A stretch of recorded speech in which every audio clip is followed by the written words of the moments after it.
before we get to the Tokyo 2020 Olympic Games. But in that time, there are probably about a good 15 or 16 women who realistically could be on the Olympic team. And I'd say about 5 or 6 that are way in the front runner. I'd say that are the front runners, but still, they've been beaten by some of the lower players on the team. And Miyu Kato starting off with the shovel serve with underspin to take the point.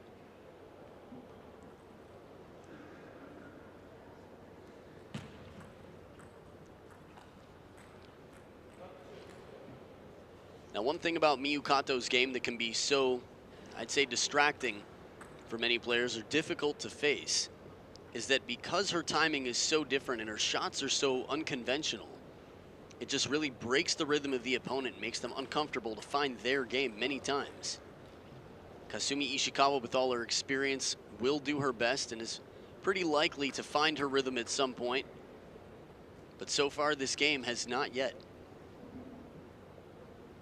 You can see the lower bounce on that tacky forehand rubber, the Chinese rubber on the forehand. Oh, almost comes down on the table. With a serve receive like that, Kasumi Ishikawa, again, from this angle it's tough to tell, but Kasumi Ishikawa looks like she should be able to easily win that point. Kato still almost comes back. But this serve drifts a little too long, and Ishikawa's quick to recognize it, takes the opening attack.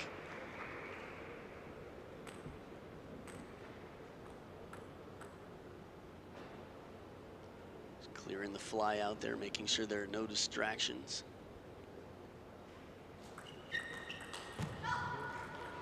An unfortunate third ball opportunity for Miyu Kato. Tomahawk serve there, comes out to the forehand as expected, just a little late to get there. That's Kasumi Ishikawa working with the spin.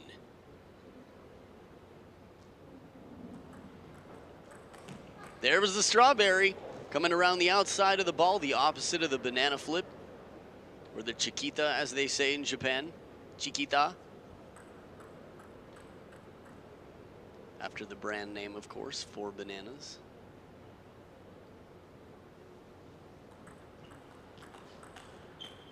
Second strawberry, but this time it's adjusted. Kasumi Ishikawa reads the spin well, stays on top of it, and accounts for the side spin to keep it in play.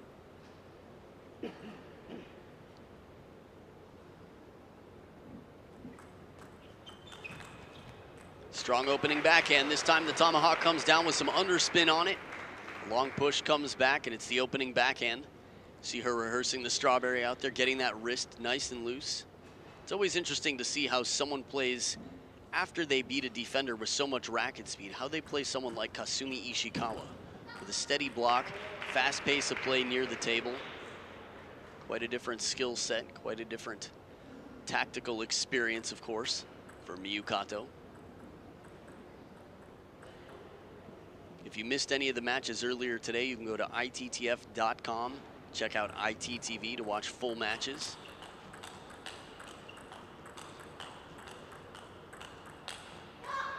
Best rally so far, and the longest for that matter. Both players testing each other. A lot of counter action. Not going for broke, but getting into the rally. In terms of watching matches that have already happened, you can do that later. The next 4 matches you will see here, those are the ones you want to watch. You are in the right place. It always makes it so exciting to know that there is so much shuffling within the program, that these players are all capable of beating each other, and it's quite unpredictable. Second towel break of the game, Miyu Kato just cleaning the top sheet of rubber to make sure that she has full traction and grip when she spins the ball.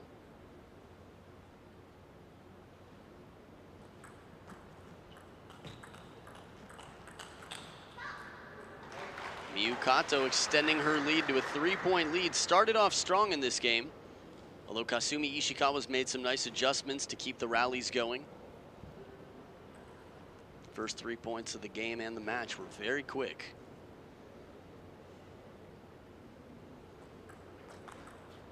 What a read. Kasumi Ishikawa gets that hand out there, just comes across the ball. Flip kills it for a winner, no chance. Easier said than done, but she varies. Miyu Kato varies the spin quite well. Again, with some of the shorter stroke serves, like the shovel serve coming around the outside of the ball, it's a little bit more difficult to read. Might be more effective against Ishikawa. Let's see. Push goes loose, goes long. Ishikawa within 1 point. I always forget to ask Kasumi Ishikawa about that sleeve. She always keeps that right sleeve tucked in, but doesn't cut it off. Doesn't get it sewn up that way, just likes to tuck it up. Maybe it's for versatility. When she's not playing, she likes having it a little lower. Or maybe she just likes the actual process of rolling up that sleeve a little bit. Sort of the way some people enjoy making their dinner. Good way to know what ingredients are in your food for sure. But in terms of ingredients, the ingredients of Miyu Kato's game right now has got her in the lead by 1 of 9-8 over Kasumi Ishikawa. Again, it's a best of 7 match. So quite a long time, but taking the first is definitely good for confidence. And also a head start in finishing the match, of course. Oh, there's the power. Times this one just right. It's the first time we saw a forehand that was reminiscent of the power we saw displayed against Hitomi SATO earlier today. Spinny opening backhand from Ishikawa, but it comes up just a little bit high. Now 2 game points for Miyu Kato coming off of the 3rd towel break. She's on the receive, and Kasumi Ishikawa has a lot of tricky serves, a little bit more to the middle of the table here to change things up for the receiver, Miyu Kato.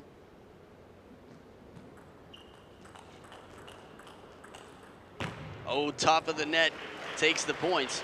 I noticed that Kasumi Ishikawa's right sleeve was down for that point. Thought it might be distracting her, but she seemed to play fine through it. Very good at playing the ball from out in front, keeps the racket head up. And in the women's game, taking it a little bit earlier if you can could give you a huge advantage, but it also gives you a little bit of time to pull back, a little bit of room for recovery in the fast rallies.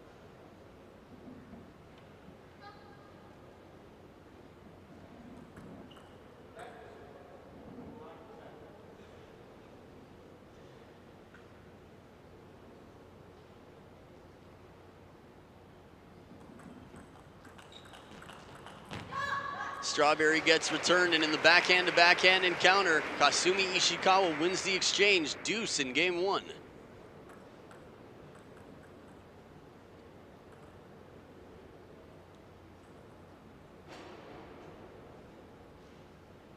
Interesting look there, facial expression from Miyu Kato. And moving over pays off. From that serve to play wide on the forehand side, starting there and coming to the length of the table, gives her a little bit more room to keep the ball still half long, cause some trouble for Ishikawa. Game point back to Kato.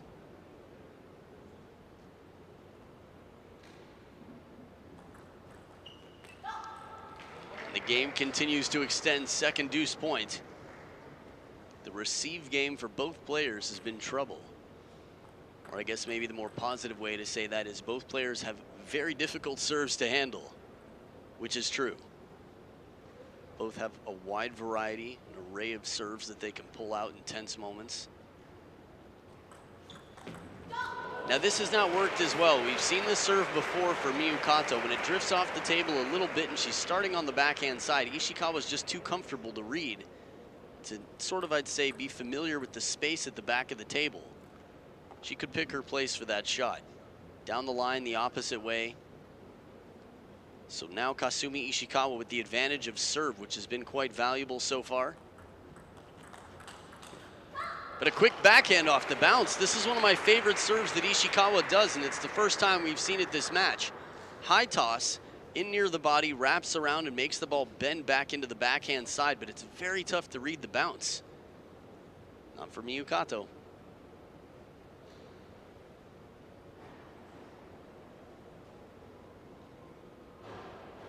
Fourth towel break of the game, the only possible score. Last time Miyu Kato moved out to the wide forehand side, where she's at now, was effective, half-long serve. This time longer, she goes for top spin and side spin. Ishikawa stays pinned, didn't have much of an answer. Tried to play it safely into the middle of the table. couldn't keep control. Game point back to KATO.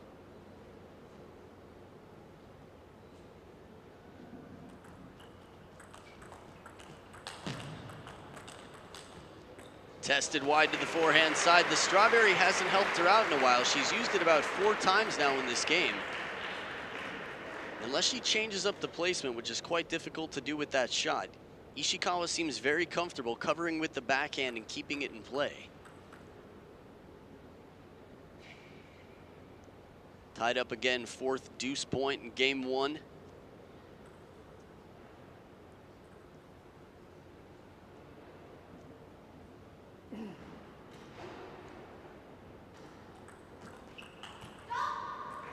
And this time from the same position that hadn't been as successful, she changes up the depth of the serve. But still the 3rd ball left a little bit to be desired. I feel like from that position, she just leaves open too much of the forehand. It's a little bit unpredictable where Ishikawa's ball's gonna go. Oh, look at this! Where did that come from? The backhand over the forehand side of the table goes with the Chiquita, rips it. From this angle, it'll be easy to see. Wow, Fan Zhendong out here. This is incredible. KATO, where had that been? Saves game point, brings it back to the 5th deuce.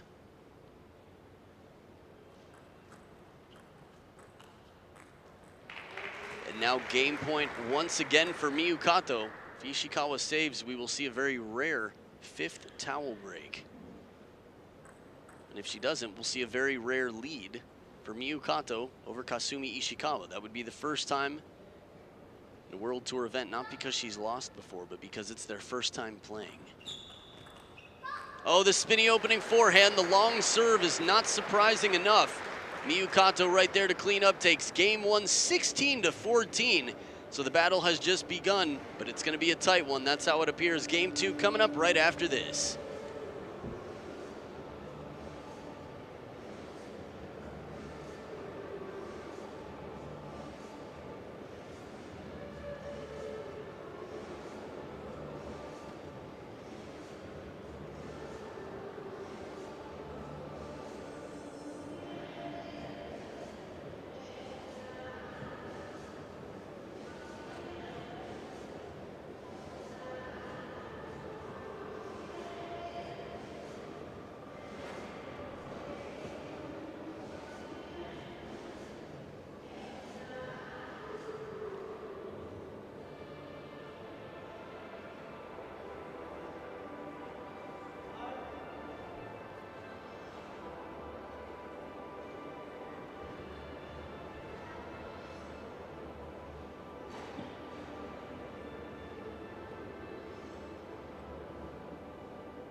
Back for game number 2. It's Kasumi Ishikawa, who's trailing 0 games to 1 right now. Looked up at the lights a moment ago to make sure she's not going to lose her high toss serve in the lighting. It's a very important thing to do.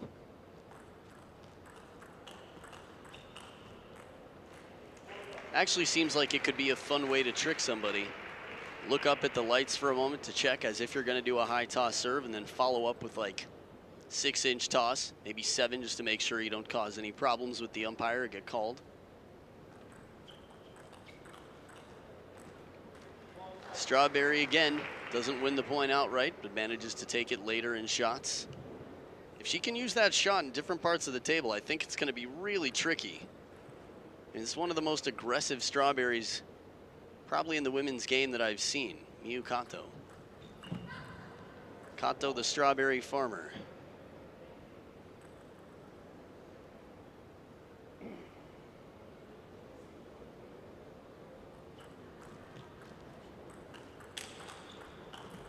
Oh, after such a flat forehand to come back and miss the spinny backhand.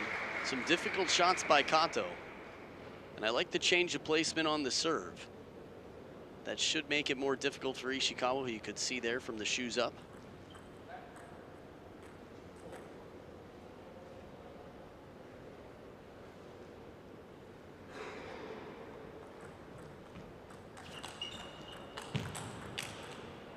Break. Thought it might have been the top of the net, but a very strong counter either way. This is one of the higher quality points so far in this match. Tested wide, right into the body, that crossover point. A powerful shot from Miyu KATO.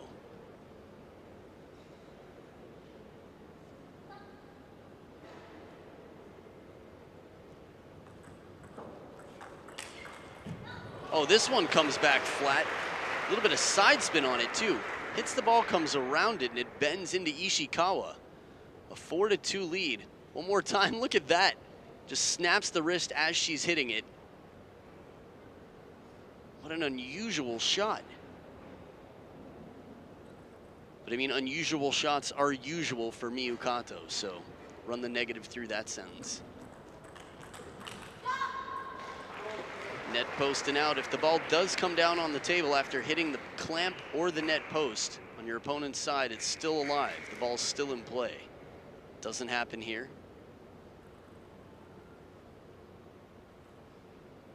Yesterday or the day before, I saw Benedict Ola knock the logo off the net. That's how hard he was hitting the ball. Attempted inside out forehand, a little bit rushed, and Ishikawa right back in this.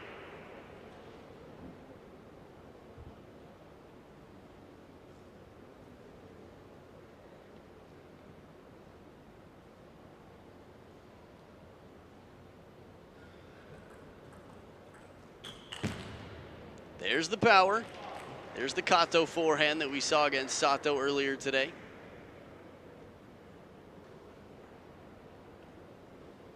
Deep push, gets a long ball back. The long push, very useful shot if you know when to use it.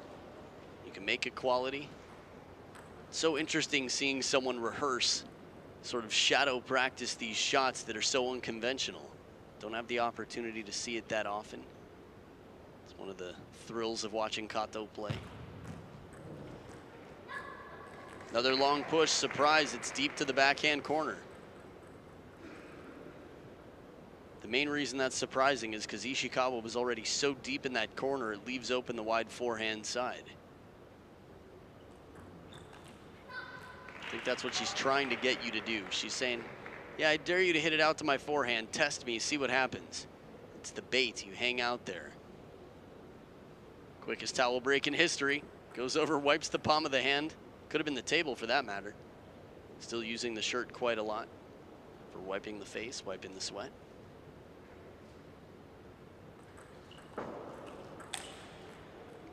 Long push is successful. The follow-up shot, not as much.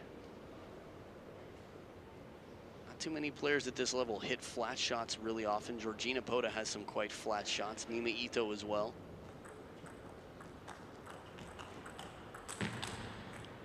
Clever idea, but it's Ishikawa who controls the angles in this point. Ties it back up, 7 points apiece.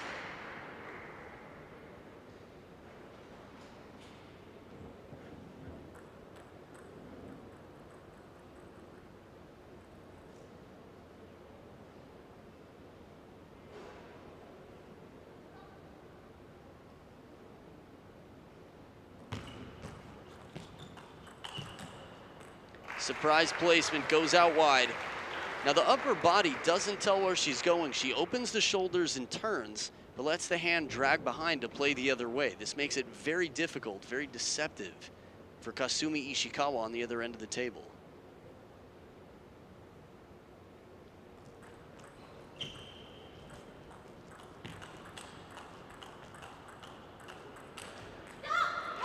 These are the rallies. These are the ones where they really have to dig deep and look for answers.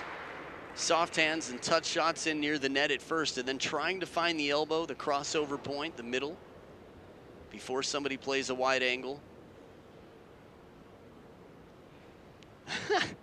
Not exactly sure what that sign was. It was almost like peace signs coming up, like at the end of a cheerleader routine, but instead it was one finger each. Oh, fast long serve. Not sure what the call was there.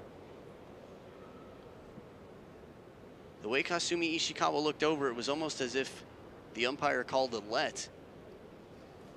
Wow, it's a fast hooking serve. They both look over at the umpire. Interesting. I don't know if there was a service warning, but in that replay anyway, with a serve that fast, it's tough to tell. But in the replay, it was quite clear it didn't touch the net. Again, the intention of the umpires is nothing more than to help, make sure that the match is played fairly. And so far, I would say they've done an excellent job here at this tournament.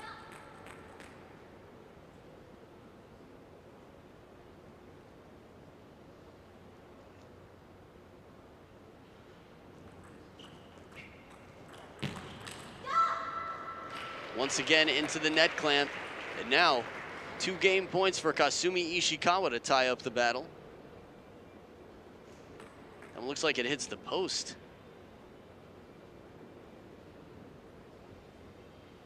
Recently had a shot that hit the outside of the post and then went down the line onto the table, which is pretty rare. You can see that on the official ITTF Facebook page.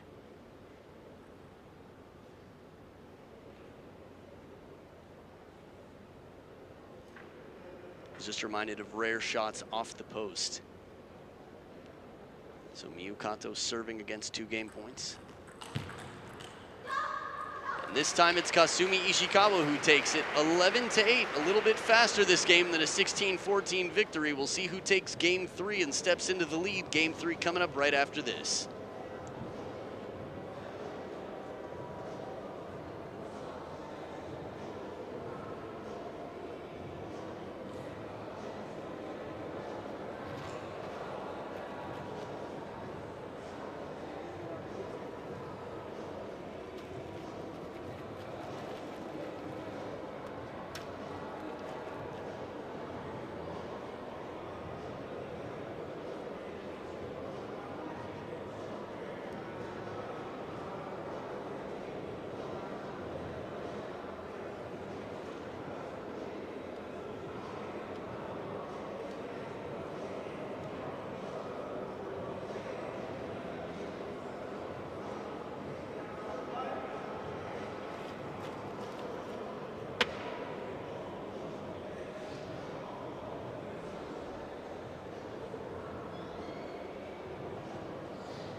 Players back for game number 3. Miyu KATO now starting off with the serve from the middle.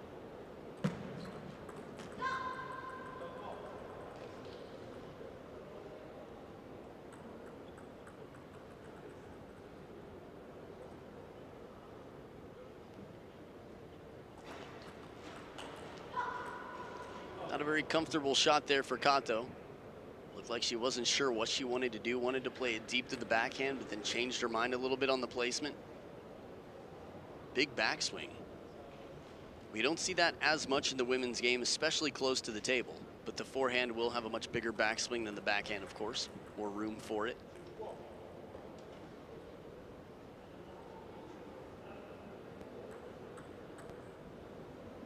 Ishikawa's got both sleeves rolled up now.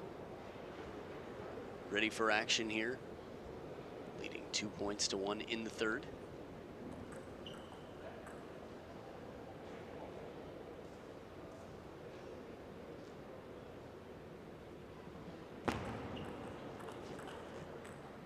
Strawberry doesn't pay off percentage-wise. She's making the shots, but it's rarely earning her the point. I remember 2 points so far that KATO's won using the Strawberry.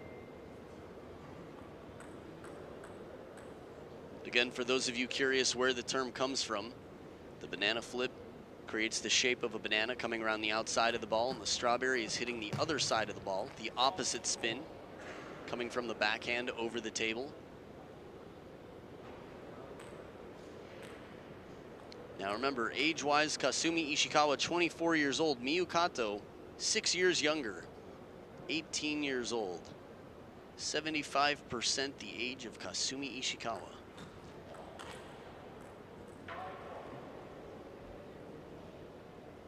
So 5-1, Ishikawa quite in control here. Kato's gonna have to get clever. Ishikawa's just very steady. Her touch, her placement. This is when a lot of people ask, you might be the best player your friends have ever seen, and they can't imagine anyone who can beat you. Then you go to a local tournament, and there are all sorts of players there who can just handcuff you. Kasumi Ishikawa is having that effect right now. But remember, they are dead even in games.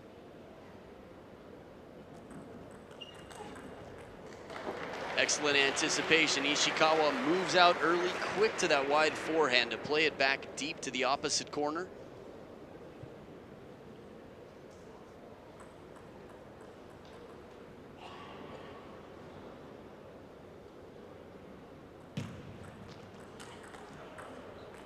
Right into the body. Ishikawa apologizing. That's so close. Every once in a while, you'll see a ball hit his shirt. Players will give up the point immediately. That was actually the big, it's a confrontation. Ooh, very deepest part of the table with Jang Woo-jin and Jang Ji-ke. It was the Asian Games, maybe, possibly Asian Championships just 2 years ago. There was a lot of frustration. Jang Woo-jin, I guess Jang Ji-ke thought the ball hit his shirt, and Jang Woo-jin said no, it didn't. I think it happened twice.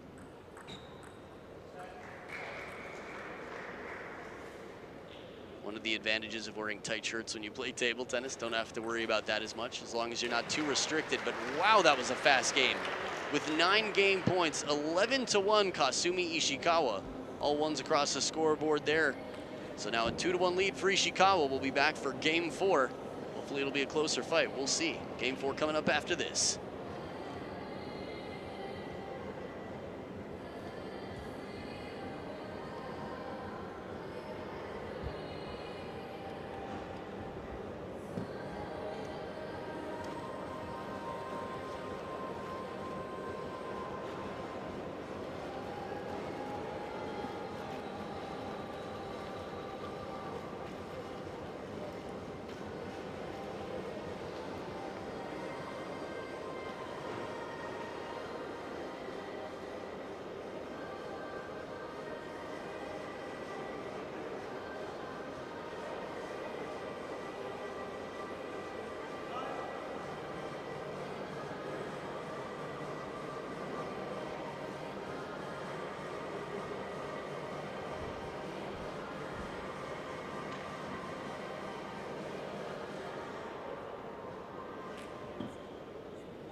Very focused assistant umpire gets ready for game 4. Kasumi Ishikawa won 11 out of the last 12 points played.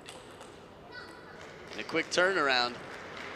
It's always fun to see someone lose 11-1 and come back and take the first point of the next game. A little bit ironic.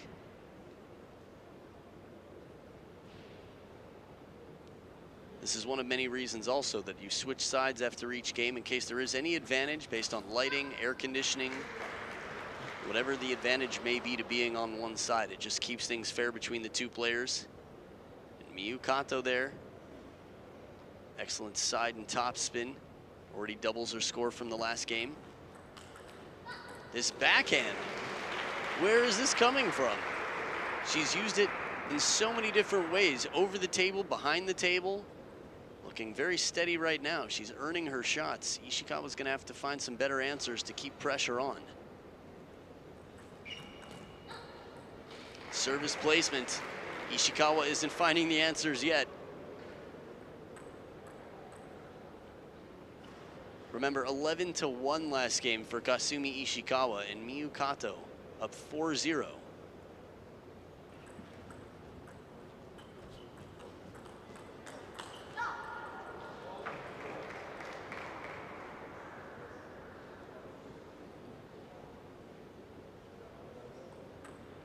First point here for Ishikawa, finds the deep corner of the table.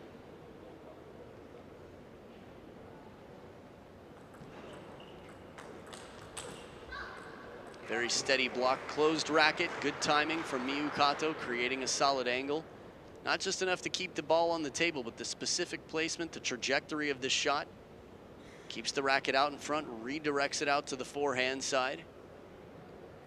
And Ishikawa doing the zombie out there, letting the head fall in disappointment. Oh, like a powerful forehand shot to the fly. She wasn't messing around, that's for sure.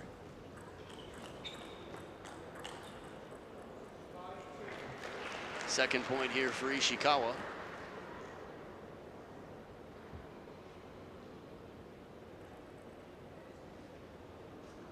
Again, using the opponent's power with placement. Miyu Kato with the big opening attack. Oh, and a service error. Still a 2-point lead for Miyu Kato.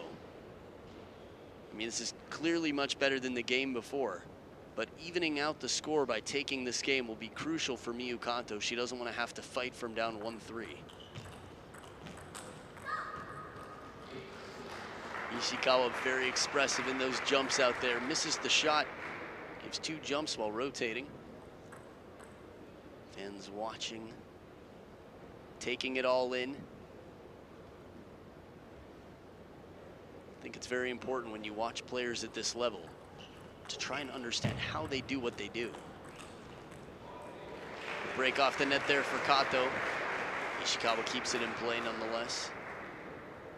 4-point lead for Kato, again looking to tie up the game score.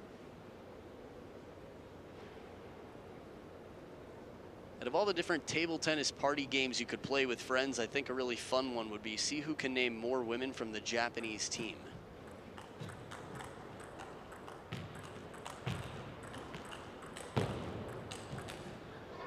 This one won't come down. Outstanding rally, and Kato extends her lead to a 5-point lead.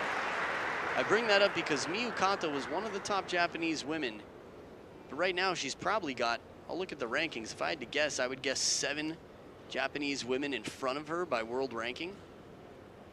Several of those were here. And that's not counting Ai Fukuhara, who stepped out of the rankings to start a family, has a baby on the way. Excellent placement, the parallel shot. Ooh, Kato raising both arms. Funny thing is there's nobody there. It's not like she was turning to a coach, her father, and saying, what can I do? She holds her arms up for a moment, and then she tries to wiggle it out, stay loose. Second towel break of the game, still a 4-point lead for Miyu Kato.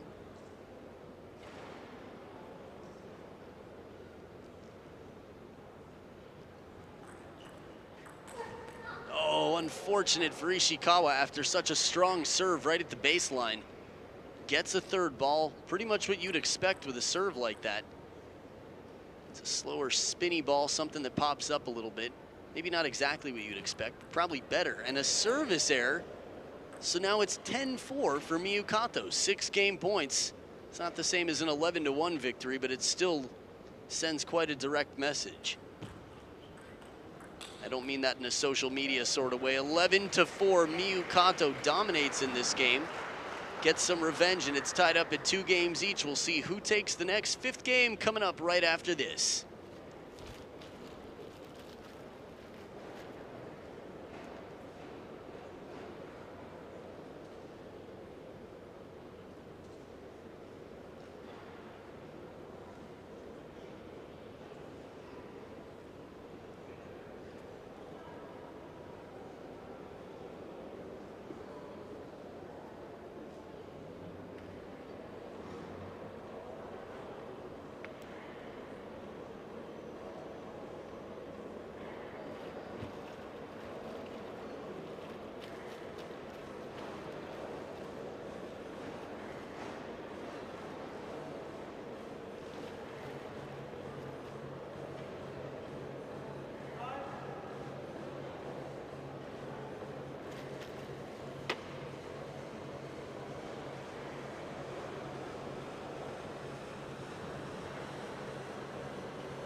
Back for game number 5, and in case you were curious, I did a little bit of research real quickly on ITTF.com, and sure enough, Miyu Kato has 7, exactly 7 Japanese women in front of her in the world rankings.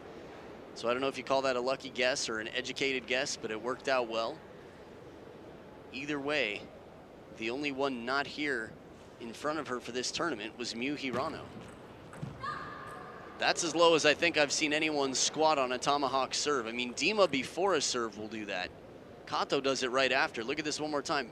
Boom, head down, chin to the table. Again, let's service, quick catch. It's got to be tough to get your center of gravity back up after getting so low. Sure enough, the ball comes back into play. KATO, whether she was disoriented or what the case was, she wasn't able to keep it down. She's been raising her hands a lot, expressing that heavy topspin from Ishikawa. Again, appears that there's a Chinese rubber on the forehand, which is going to make for spinnier opening forehands.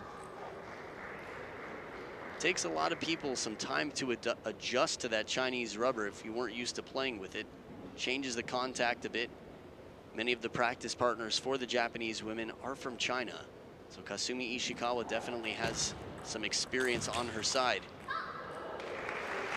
especially when stepping into something so new. Like a different rubber, different top sheet, tackiness, all that. You have to change your stroke a bit to play with it. KATO doing an excellent job of covering the middle there, using the forehand. Good placement here, a little bit on the shorter side. Keeps some trouble for Ishikawa, keeps the pressure on. That was close. If it's just a little bit higher, a little bit longer, Ishikawa is very comfortable receiving that serve.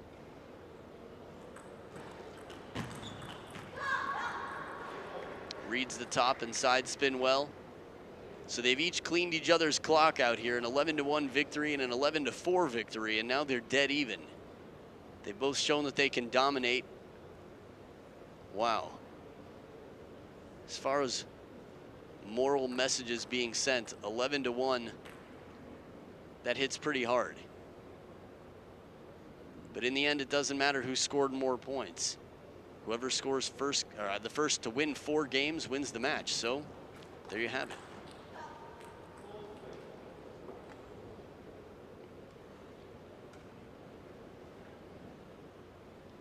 I'm very curious how many Japanese players we will see at the World Tour Grand Finals. You have to qualify by playing enough international tournaments in different continents as well. But the participation has just been relentless from the Japanese players this year. Now, India is actually following suit. Country's been investing. There were a lot of players from India here in this tournament, men and women, some of whom did quite well, but none to reach the TV stages of the matches just yet. Wouldn't be surprised if we'll see more and more Indian players reaching the televised matches.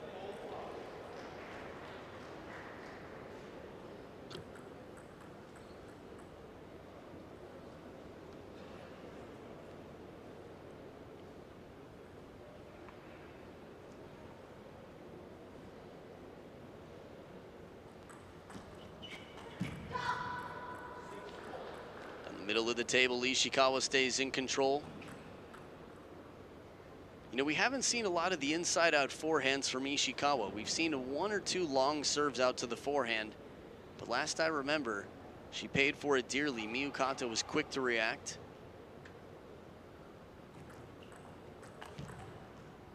Shot block does not come down. Ishikawa starting to run away. 5th game when it's 2-2. It's quite important. Nobody wants to have their back against the ropes. You can see how tacky that rubber is. The ball barely even bounced.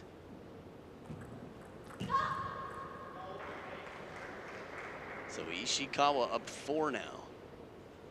They were 3 points each the last towel break, if memory serves. Really surprised. I don't know if I've ever seen players using eye drops when they go over to the towel box. Miyu KATO's done it several times.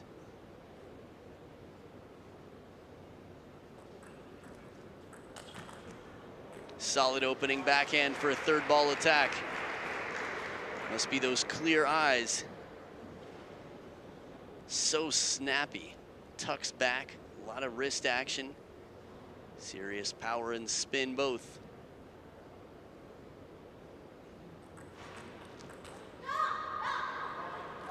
But when Kasumi Ishikawa gets the opening shot, when it's a quality ball like this, look how much rotation is on it. Well, didn't have a chance to see, but you could see the effect it has on Miyu Kato as it jumps up quickly and jams her.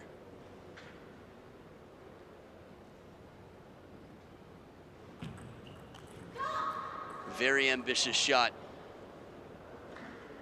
It's going to be a tough one. If she makes it, it'll be crazy. It'll be in the highlights.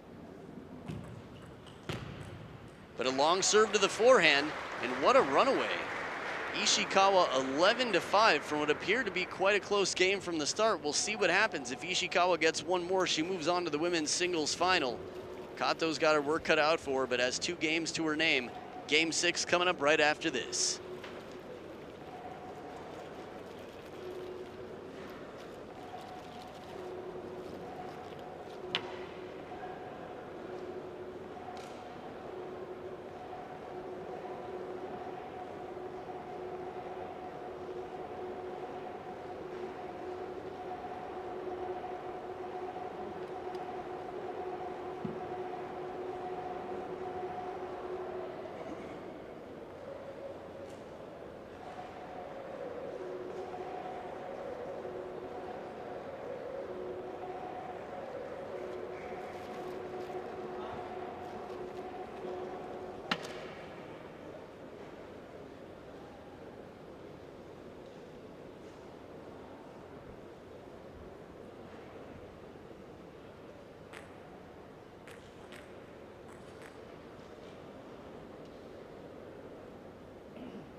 Back for game number 6. Kasumi Ishikawa checking something out there.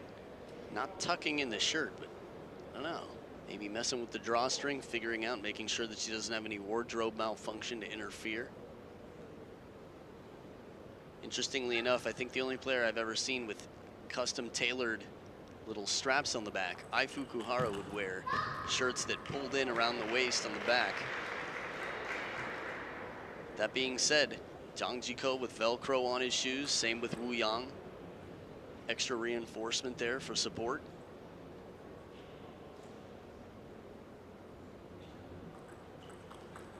Oh, beautiful banana. The Chiquita comes in from right at the back of the table. This isn't the first time we've seen this. Kato so flexible with that wrist. Tucks it in, whips around the ball. Get a combination of top and side spin to add to the threat.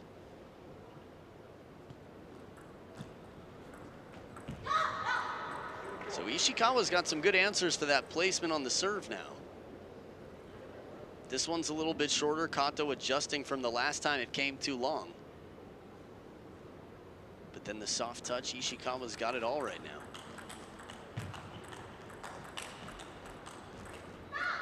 Beautiful counters. Kato is able to respond to some big shots. That opening forehand from Ishikawa. In very quick steps. It's just exhausting even to watch sometimes, to think about what it takes to be out there playing this quickly, ready to go any direction. I mean, training is one thing, if you know where the ball's going, but out here you don't. Very nice. This is part of the reason you see people doing random drills where they don't know where the ball is going to go. You have to practice like you play in the matches. Obviously, that's not all your practice, but it's important that it's not strange to you, the patterns that are coming out here, that you know how to think like a fighter on the table. You're thinking in combinations to win points, not just keep the ball in play. Miyu Kato doing that very well out here. Again, at this level of play, you see a lot of combination play, the patterns that you set up. One shot and getting ready for what's likely to come back, and then finish the point because you're anticipating where the ball is going. You have a sense of where it's likely to come back to. First towel break of the game, and Miyu Kato in the better position, leading by 2. Remember, world rank number 30 at 18 years old is Miyu Kato, and that right there is Kasumi Ishikawa, world rank number 7, 24 years old. has been the leader on the team for some time, back and forth with Ai Fukuhara for a bit. And Miyu Hirano recently stepped in front just a few months ago. The power, even a step behind the table.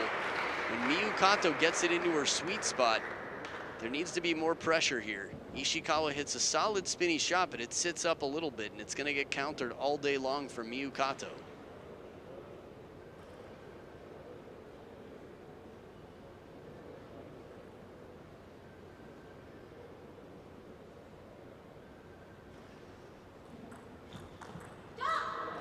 This one drifts a little long. Miyu Kato, some very, say, quirky physical reactions when she loses points out here. This ball drifts a little too long. Very expressive indeed. A lot of telling body language. She wipes the sweat from all over her face.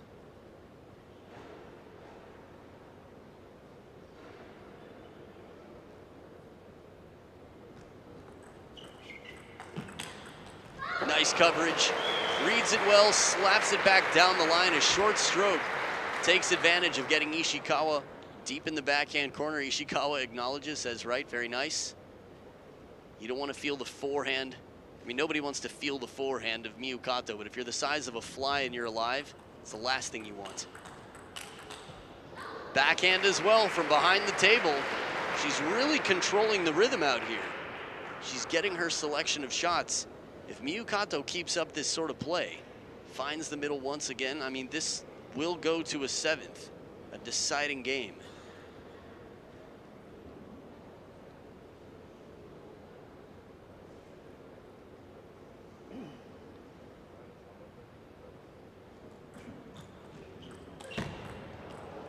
Just missing, going for the deepest corner of the table. Now, as far as composure and mentality goes, Miyu Kato has to remember she's won a very high percentage of the last 5 or so points. She has to keep it up.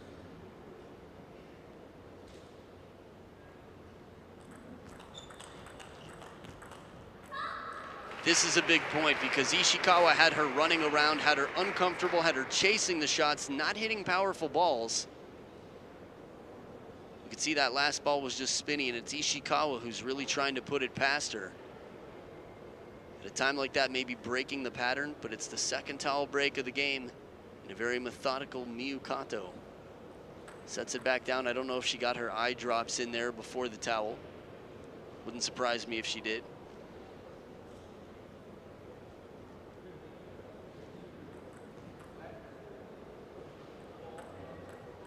It's interesting to see the eyes of Kato, those clear eyes after the drops, how she follows the ball for a moment and then looks right back down at the racket. Ultimately, the players need to see, the receiver needs to see the contact. Much more important than following the ball on the toss. You know what's going to happen. Gravity's been around for quite some time. It's not the newest invention.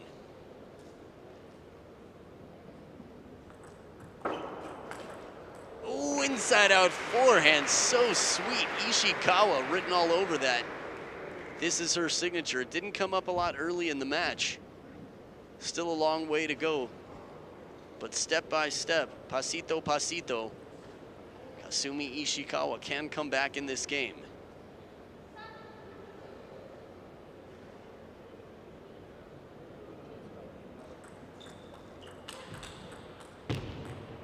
High arcing spinny ball goes long. Again, no coaches in the corners. I wouldn't be surprised to see a timeout. I think if another point goes to Ishikawa, Miyu Kato, again, I would not be surprised to see her call that timeout.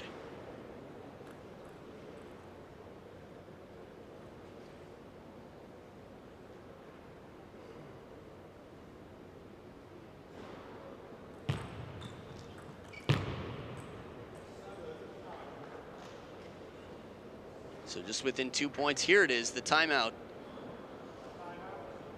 When you have such a big lead, you're up 9-4, if I remember correctly, 9-4, and then 3 points go to your opponent. I mean, this game is a must for Miyu Kato. You might recall not too long ago, I was saying if she keeps up this sort of play, this will go to Game 7. Well, I guess that's true under one condition. if Kasumi Ishikawa keeps up the same play while Miyu Kato keeps up the same play. But that's the beauty of table tennis. In real time, the player has to adjust to the game on the other side of the table. Not the player on paper, not the player in the match before, but the player in that moment and how they're playing. Kasumi Ishikawa just has her arms above her head, stretching out the legs a bit. And of course the shoulders.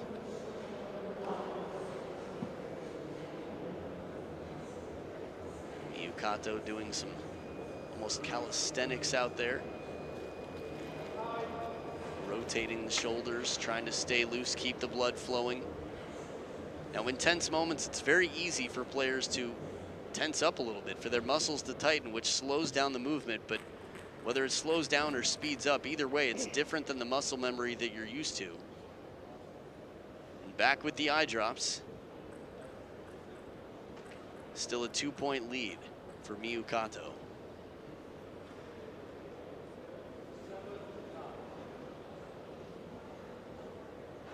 Cameraman loves the bowl on the elbow there. Signature. I wonder if Kasumi Ishikawa has a special name for that. Oh, perfect block right back into the backhand corner.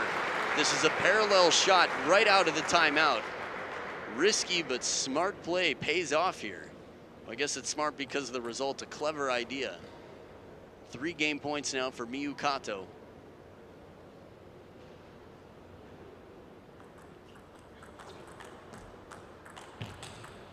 Oh, beautiful angle again, the backhand this time instead of the inside out forehand.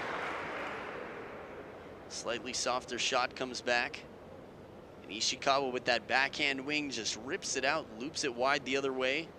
So back from the 3rd towel break of the game, keeping that wrist loose. 2 game points left to go for Miyu Kato.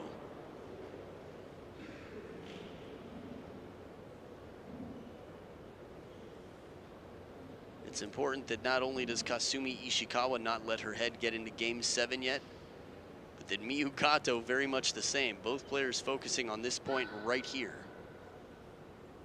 It's the only thing that matters right now. It's Kasumi Ishikawa who takes it once more, saves 2 game points. Can feel the stress, not just see it, but feel it from Kato. Her head back at the ceiling. A few stomps. I want a golden goose, daddy.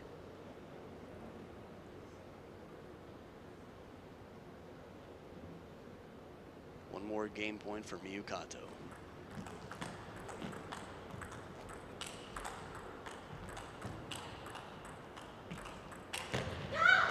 Wow, that was so close. From way behind the table, these arcing, spinny shots, the ripping backhands both sides. Miyu Kato has won so many points. I would say countless, but it's definitely countable. Probably something like 5 or 6 points in the last 2 games have been won with big shots like that from behind the table for Miyu Kato. And now here we are at deuce in game 6. 3 game points saved. Kasumi Ishikawa now has the serve. As it goes in deuce, or from 10-10 on, alternating serves one at a time.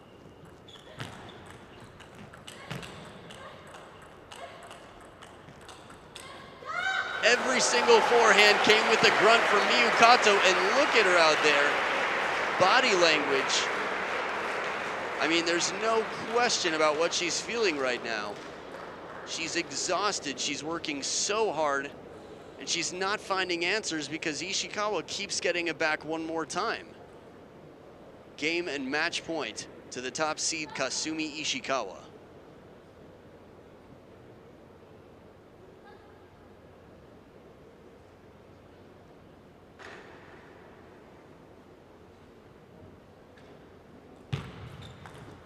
Oh, goes bold.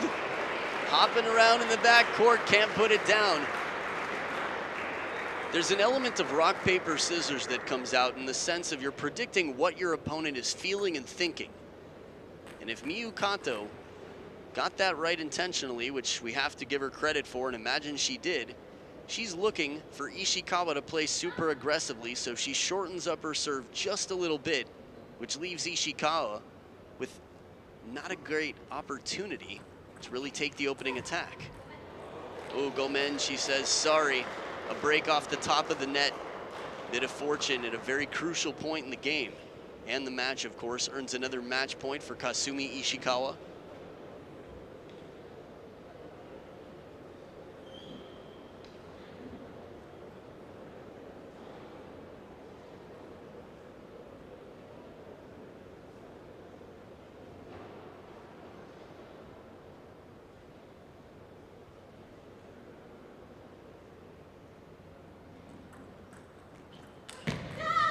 And after a setup like this, that is a very fortunate escape for Kasumi Ishikawa. Well played indeed.